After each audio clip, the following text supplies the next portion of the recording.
కనిగిరి నియోజకవర్గ తెలుగు యువత అధ్యక్షులు దొడ్డ సురేష్ రెడ్డి గారు మీడియాతో మాట్లాడుతూ కనిగిరి శాసనసభ్యులు డాక్టర్ ముక్కు ఉగ్ర నరసింహారెడ్డి ఆశయాలే మా యువత లక్ష్యమని అన్నారు. కనిగిరి అభివృద్ధి పథంలో నడిపే విధంగా ఆయన తీసుకున్న చర్యలు ప్రశంసనీయమని, త్వరలో ఉగ్ర నరసింహారెడ్డి సూచనల మేరకు అన్ని మండలాలకు వచ్చి యువత అందరినీ ఉద్దేశించి దిశానిర్దేశం చేస్తానని అన్నారు.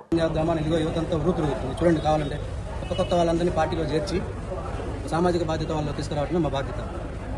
రేపటి నుండి రోజు ఒక ప్రోగ్రాం చేస్తాము. ప్రతి వారం ఒక పల్లె తిరుగుతాము. మా నాయకుడి ఆదేశాల ప్రకారం నడుచుకుంటాము. చాలా మంచి పేరు తీసుకురావడమే మా బాధ్యత. ఖచ్చితంగా పార్టీకి, మా నాయకుడికి ఎంతో మంచి పేరు తెస్తాము. సీనియర్ల నుంచి సలహాలు తీసుకుంటూ, మా సుదీప్ అన్న ఉన్నాడు, మా చక్రయాంకులు ఉన్నారు, అందరి నుంచి సలహాలు తీసుకుంటాం. మా యూత్, మా ఫిరోజ్ అన్న ఉన్నాడు, యూత్ గన్ను, మా అన్న అచ్చాల రావు ఉన్నాడు, అందరితో కలిసి పని చేసుకుంటూ పోతాం. అది పదవి ఇచ్చేందుకు